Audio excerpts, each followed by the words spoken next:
오늘 말씀을 읽었습니다. 말씀의 14절 15절을 다시 읽어보면 이렇습니다.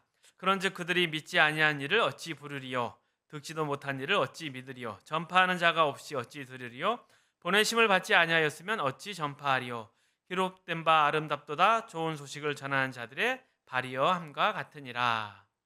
이 말씀을 들으면 믿음은 들음에서 나는구나 이런 생각을 하게 됩니다. 그리고 믿음이 들음에서 난다. 이 말씀은 기독교 신앙이라는 것이 인간이 스스로 만들어낸 것이 아니다. 밖에서 온 것이다. 이런 뜻을 가지고 있습니다. 그리고 이 기독교 신앙, 이 믿음을 가지기 위해서는 하나님께서 분명히 먼저 하나님을 우리에게 보여주시는 일이 선행되어야 합니다. 그러기에 믿음은 은혜라 하겠습니다. 그리고 여기서 좀 더 읽어보면 앞에 9절 13절을 이제 읽어보면 이렇습니다. 내가 만일 내 입으로 예수를 주로 시인하며 또 하나님께서 그를 죽은 자 가운데서 살리신 것을 내 마음에 믿으면 구원을 받으리라. 사람이 마음으로 믿어 의에 이르고 입으로 시인하여 구원에 이르느니라. 성경에 이르되 누구든지 그를 믿는 자는 부끄러움을 당하지 아니하리라 하니 유대인이나 헬라인이나 차별이 없음이라. 한 분이신 주께서 모든 사람의 주가 되사 그를 부르는 모든 사람에게 부요하시도다. 누구든지 주의 이름을 부르는 자는 구원을 받으리라. 이 말씀을 또 생각해 보면 이렇습니다. 하나님께서는 일방적으로 조종하지 않으십니다. 일방적으로 명령하거나 그렇게 일방적으로 강요하기보다는 설명하고 납득시키는 방식으로 자신을 나타내십니다. 이러한 하나님의 방식을 보면 믿음이 그냥 강요되는 것인 이런 것이 아니라 그냥 믿음이라는 것이 우리의 인격을 무시하는 그런 뭔가가 아니라 우리가 이해하고 선택하고 결정하는 책임을 갖는다는 것을 알 수가 있습니다. 그래서 믿음은 책임이구나 이렇게 생각할 수 있습니다. 분명히 앞에 14절 15절 읽었을 때는 믿음은 은혜다 이렇게 하겠지만 또 앞에 9절 13절은 믿음은 책임이다 이렇게 표현을 하고 있다면 도대체 믿음은 무엇입니까? 믿음을 이루고 있는 것이 무엇입니까? 이렇게 혼동이 될 수 있습니다. 은혜라고 하면 하나님이 끝까지 다 할 것이지 어중간히 책임이라고 또 하면 우리는 어디까지 해야 된단 말입니까? 이렇게 생각할 수 있지만 믿음이라는 것은 먼저 결론부터 말씀드리면 처음부터 끝까지 은혜이면서 동시에 책임인 것입니다. 은혜이면서 동시에 책임인 것이 믿음입니다. 그러면 우리는 그렇게 생각할 수 있습니다. 왜 그러면 성경에서 이 부분에서는 믿음이 은혜다, 저 부분에서는 책임이다. 그리고 이것을 왜 분명하게 나누어 쓰지 않는가 헷갈리게. 그런데 그거에 대해서는 이유가 있습니다. 그리고 또 이에 대한 이유를 설명하기 위해서는 먼저 구원과 믿음의 관계를 이해해야 되는데 이 구원과 믿음의 관계를 이해하게 되면 맞다. 믿음이 은혜이면서 동시에 책임이구나. 그리고 또 시작부터 끝까지 은혜이면서 동시에 책임이구나. 이렇게 이해가 되는 것입니다. 그런데 구원과 믿음도 사실 성경에서는 자꾸 혼용해 쓰고 있는 것을 또 알 수가 있습니다. 먼저 구원은 하나님께서 시작하실 수밖에 없는 것이고, 그리고 또 구원받지 않으면, 즉 하나님을 알고 하나님과 화목하지 않으면 믿음이라는 것은 시작될 수가 없습니다. 그렇게 생각하면 구원이 믿음을 가져왔구나 그렇게 생각해서 구원이 뭔가 선행되는 뭔가로 느껴질 수 있지만 구원의 결과는 무엇입니까? 구원의 결과는 하나님과 화목하는 것입니다. 그 화목이라는 것은 믿음을 나누는 사이 하나가 되는 것이죠. 그러니까 구원의 결과도 믿음인 것입니다. 그리고 심지어 구원의 과정도 어떻게 이 구원이 이루어지느냐 하면 성경은 믿음을 통해서 믿음을 나누는 관계로 세워진다 이렇게 이야기를 하고 있습니다. 결국 시작도 과정도 결과도 구원과 믿음은 함께하는 것입니다. 굳이 이것을 예를 들어 설명한다면 구원이 부부 관계라 하면 믿음은 부부가 함께하는 삶의 내용이라 하겠습니다. 여기까지 따라오셨을까요? 좀 더 설명을 해보도록 하겠습니다. 구원을 통해 이 믿음을 어떻게 볼 것인가? 하나님이 당신을 알리셔서 우리에게 구원이 일어납니다. 구원은 하나님과의 화목이며 하나님을 아는 것이고 하나님을 믿고 하나님을 사랑하게 되는 것입니다. 그런데 이 구원에서 하나님께서 우리에게 하나님과 화목해 하시며 원수됐던 것을 제거하시며 우리를 그분의 자녀로 불러 하나님을 알게 하시는데 이것이 구원에 있어서 은혜라 하겠습니다. 그리고 이 과정이 기계적으로 무엇인가 조작하거나 일방적으로 하는 것이 아니라 우리 영혼에 하나님께서 깊이 간섭하셔서 설득하시고 설명하셔서 우리의 죽은 영혼을 소생시키고 하나님과의 관계를 정상화하며 하나님을 알게 하는 것입니다. 그러니 구원이라는 것은 우리의 영혼과 전 인격에 대한 것입니다. 구원이 우리의 환경이나 조건을 바꾸는 것이 아니라 우리의 존재를 바꾸는 것이죠. 우리의 영혼을 바꾸는 것이고 우리의 전 인격을 바꾸는 것입니다. 그래서 구원이란 지정의를 가진 하나님의 형상을 따라 지은 한 인격에게 하나님을 알리시고 하나님과 화목해 하는 인격적 교류를 시작하는 것이며 이것을 쉽게 말하면 사랑과 믿음을 나누는 한 가족을 만드는 행위라 하겠습니다. 그래서 구원을 얻은 자는 하나님과 화목하는 일과 하나님의 아는 일에 인격적인 반응이 언제나 일어나게 됩니다. 우리가 구원받으면 그 증표로서 주로 나오는 대표적인 인격적 반응이 무엇이냐? 바로 회개입니다. 회개. 구원 얻은 자에게 일어나는 회개는 하나님께서 얼마나 자기가 못한 짓을 하였는가 하나님 앞에서 부족한 나의 모습에 대한 인격적인 참회입니다. 하나님을 잊고 산 것, 하나님을 외면하고 산 것, 또 하나님 없이 산 것에 대한 참회입니다. 그것은 인격적인 것이지 윤리적이나 도덕적인 것이 아닙니다.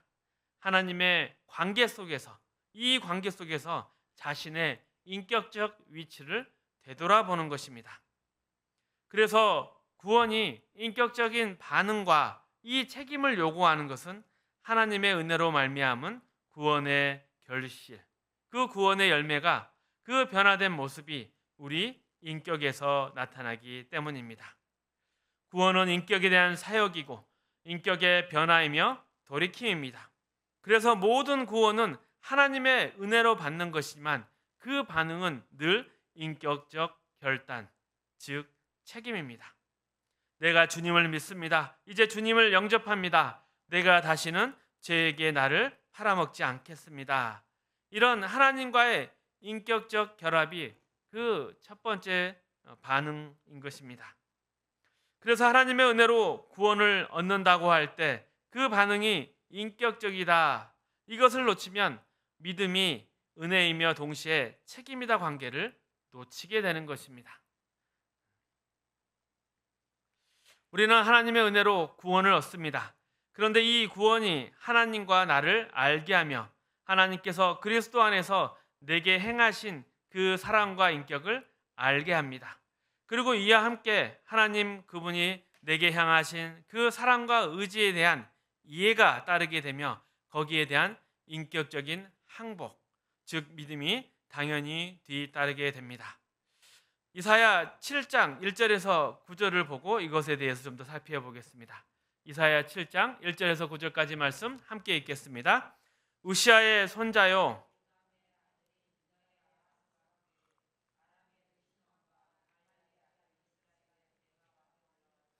예루살렘을 쳤으나 능히 이기지 못하니라. 어떤 사람이 다윗의 집에 알려 이르되 아람이 에브라임과 동맹하였다 하였으므로 왕의 마음과 그의 백성의 마음이 숲이 바람에 흔들린 같이 흔들렸더라. 그때 여호와께서 이사야에게 이르시되 너와 내 아들 스알랴숲은 윗못 수도끝 세탁자의 밭 큰 길에 나가서 아하스를 만나 그에게 이르기를 너는 상가며 조용하라.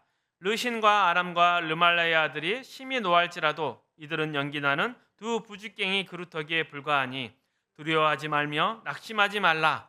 아람과 에브라임과 르말랴의 아들이 악한 꾀로 너를 대적하여 이르기를 우리가 올라가 유다를 쳐서 그것을 쓰러뜨리고 우리를 위하여 그것을 무너뜨리고 다브엘의 아들을 그 중에 세워 왕으로 삼자 하였으나 주 여호와의 말씀이 그 일은 서지 못하며 이루어지지 못하리라.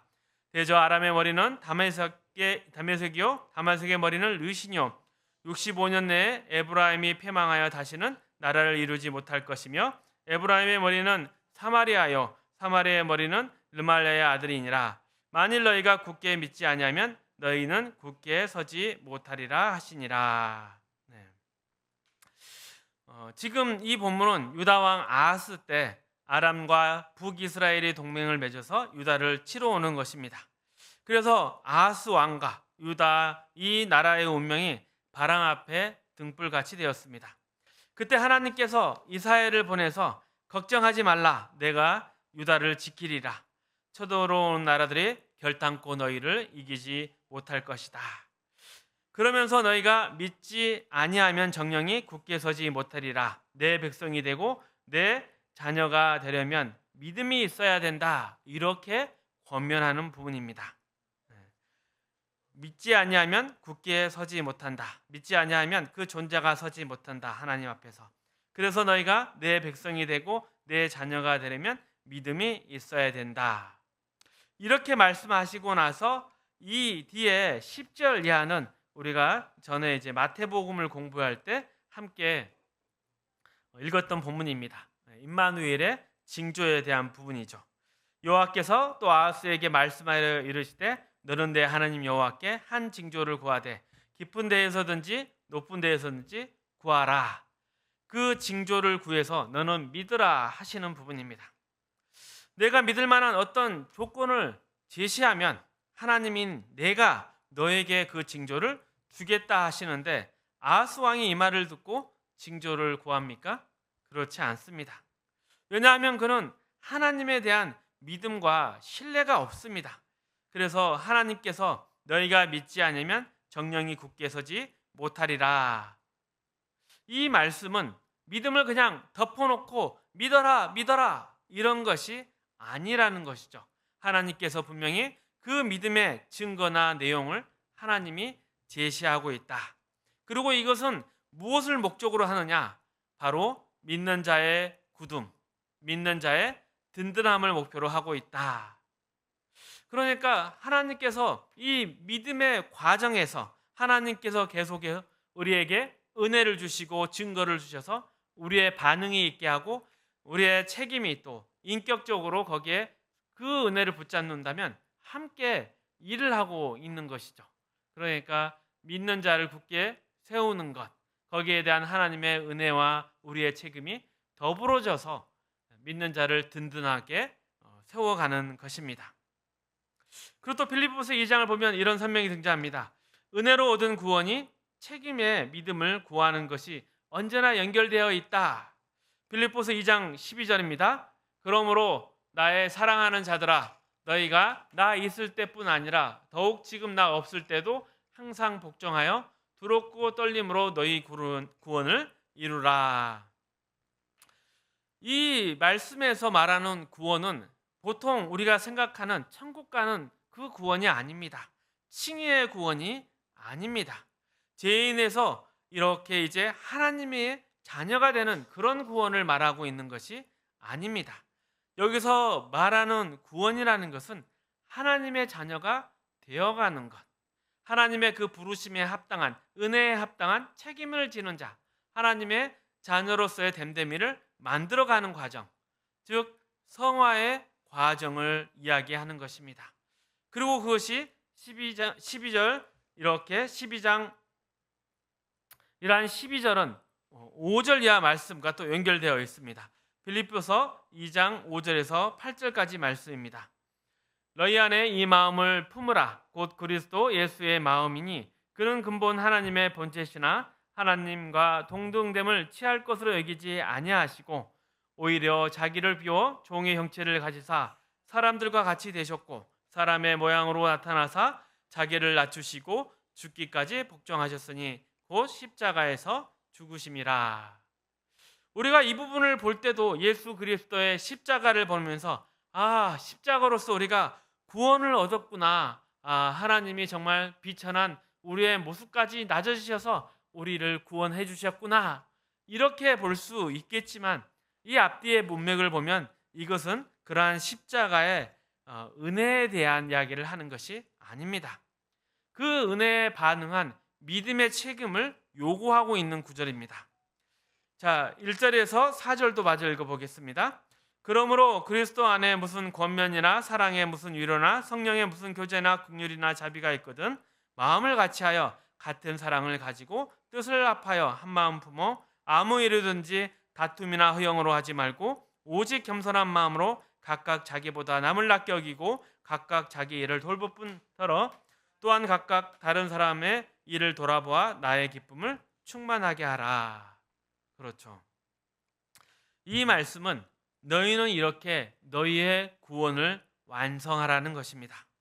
예수 그리스도로 말미암아 너희가 구원을 얻었고 그렇게 우리와 낮은 동등됨을 취할 것을 여기지 않고 자기를 비워 이 비천한 우리의 모습까지 복종하신 그 예수님의 모습을 보지 않았느냐. 그 믿음의 모범을 따르라. 믿음의 표준과 모델인 예수를 보았다면 너희도 이렇게 해야 될 것이다. 즉 믿음의 책임을 요구하고 있는 부분입니다. 하나님은 내가 결정하기까지 요구하실 뿐 하나님은 절대 조종하지 않고 계십니다. 이런 외적 조건으로 내가 조종당해서 믿음을 지키는 것이 하나님이 원하시는 바가 아니기 때문에 그렇습니다. 그래서 우리를 늘 당황합니다. 무엇이 하나님의 뜻인지, 무엇이 하나님이 싫어하는 것인지 아는 차원에서 그것을 스스로 지키는 자리까지, 스스로 책임을 지는 자리까지 나오라고 하나님께서 말씀하십니다. 이것이 책임지는 믿음입니다. 그리고 가끔 우리는 이것을 기도하고 어물쩍 넘어가려고 하는 경우가 많습니다. 물론 기도할 수 있습니다. 하지만 이 기도는 언제나 이 책임을 내가 감당하고 지키기 위하고 노력하기 위한 것이지 그 기도로서 책임과 결과를 은근히 하나님께 아니면 다른 것에 떠넘겨서는 안 되는 것입니다. 에베소서 1장 17절에서 23절까지 말씀입니다. 함께 읽겠습니다. 우리 주 예수 그리스도의 하나님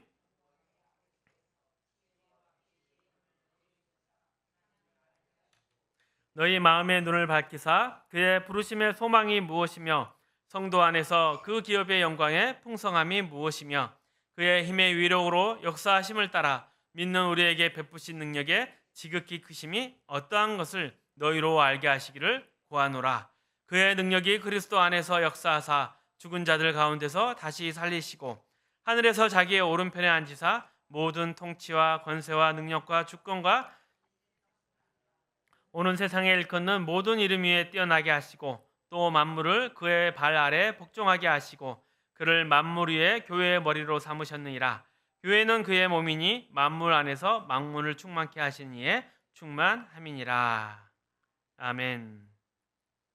예수 그리스도는 십자가를 지시고 교회의 머리가 되셨습니다. 우리가 십자가를 이야기할 때 늘 구원의 은혜성, 믿음의 은혜성을 우리는 이 십자가에서 볼 수 있습니다. 그리고 교회에서도 십자가를 지신 예수님이 머리가 되셔서 이제는 책임지는 믿음, 책임지는 구원을 요구하고 있다는 것을 보게 되는 것입니다. 이 부분을 에베소서 4장에서는 이렇게 설명합니다. 우리가 다 하나님의 아들을 믿는 것과 아는 일이 하나가 되어 온전한 사람을 이루어 그리스도의 장성한 분량이 충만한 데까지 이르니 이는 우리가 이제부터 어린아이가 되지 아니하여 사람의 속임수와 간사한 유혹에 빠져 온갖 교훈의 풍조에 밀려 요동하지 않게 하려 함이라. 오직 사랑 안에서 참된 것을 하여 범사에 그에게 잘할지라. 그는 머리니 곧 그리스도라. 그에게서 온몸이 각 마디를 통하여 도움을 받음으로 연결되고 결합되어 각 지체의 분량대로 역사하여 그 몸을 자라게 하며 사랑 안에서 스스로 세우니라. 아멘. 이제 예수님은 우리의 죄를 지시고 십자가에 달려 죽으신 데에서부터 이제는 교회의 머리가 되셨습니다. 그리고 교회의 머리가 되셔서 끊임없이 우리에게 주님의 말씀과 주님의 뜻을 가르칩니다. 그래서 요동하지 않는 굳건한 믿음의 자리까지 이르게 하십니다. 여기서 머리가 우리에게 가르친다는 사실, 이것이 은혜이고 그것을 내가 해야 된다는 사실이 책임입니다. 그래서 우리가 다 하나님의 아들을 믿는 것과 아는 일에 하나가 되어 온전한 사람을 이루어 그리스도의 장성한 분량이 충만한 데까지 가야 한다. 이 말은 은혜와 책임이 하나이다. 이 말을 하고 있는 것입니다.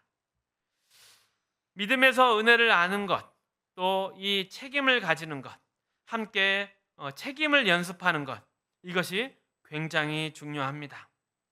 그런데 이상하게도 신앙생활을 오래 하게 되면 자포자기하는 것인지 아니면 어떻게 이렇게 되는지 그 과정을 알 수 없지만 무엇인가 노력하거나 연습하는 것은 종교적인 것이다 이렇게 폄하하고 자꾸 위에서 뭔가 뚝 떨어지는 것을 받아야 한다 이렇게 생각하는 분들이 많습니다.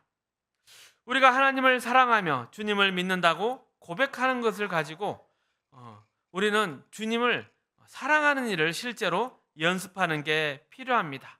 그리고 하나님이 볼 때는 이것이 제일 아름다운 하나님의 자녀의 모습입니다. 연습하고 노력하며 예수는 자녀의 삶, 이것이 하나님이 받으시는 삶의 제사입니다. 그래서 우리가 하나님 앞에 자발적이고 또 마음과 뜻과 정성을 모아서 노력하고 애쓰고 연습하여 만든 자리, 하나님이 우리에게 요구하신 하나님의 형상으로서 그 온전한 회복과 완성의 자리, 그리스도 예수 안에서 우리에게 의도하신 하나님의 그 아름다운 영광의 자리까지 가는 것, 이 모든 것에는 은혜가 필요하지만 동시에 우리의 책임이 필요합니다. 하나님이 우리에게 목적하시는 바가 바로 우리에게 있어서는 이 은혜에 반응하는 책임인 것이고 그 책임을 다하는 모습이 하나님이 기뻐하시는 것입니다. 늘 은혜가 함께하고 있지만 이 은혜를 구하고 또 이 은혜 가운데 나아가는 것, 그것이 안 될 때 우리는 어떻습니까? 바로 기도해야 되는 것입니다. 내 의지가 나약하고 그 하나님의 뜻에 대한 이해가 부족할 때, 또 세상의 유혹이 너무 심할 때는 하나님께 기도를 해야 되는 것이죠. 하나님, 더 크고 확실하게 역사해 주옵소서. 나로 하여금 더욱 하나님을 붙잡게 해달라고 은혜를 구할 수 있습니다. 그러면 하나님이 응답하셔서 더 큰 은혜와 감동으로 나의 이 기도에 확신한 응답과 반응을 주실 수 있습니다. 그러나 분명한 것은 내가 붙잡아야 되고 내가 결정해야 되고 노력해야 되고 연습해서 그 자리에 가는 책임이 있다는 것입니다. 두렵고 떨림으로 너희 구원을 이루라. 이 믿음의 책임과 은혜성, 이것을 분명히 해서 늘 은혜는 구하되 그 은혜가 납득하고 확인하고 항복하고 결정해서 그렇게 하려는 그 실천의 목적까지 가려는 가정 가운데 이 은혜를 구해야 되는 것입니다. 그래서 믿음은 은혜이며 책임입니다. 이 양면성 안에 있는 하나님의 은혜, 우리의 책임을 가지고 부단히 연습하고 노력하는 저와 여러분이 되셨으면 좋겠습니다. 하나님의 자녀로서 이 책임을 다할 때 그것이 바로 우리의 명예이고 영광입니다. 그것을 다하지 못할 때는 우리의 부끄러움이겠죠. 그래서 믿음이라는 것은 늘 은혜와 책임이 하나로 돼서 우리의 삶 가운데 역사하는 것이고 그것을 점점 하나님의 자녀답게 머리 대신 주님까지 나아가는 과정이라 하겠습니다. 이런 하나님의 은혜 또 우리의 책임을 깨달으면서 더욱 멋진 하나님의 자녀가 되시기를 축복합니다.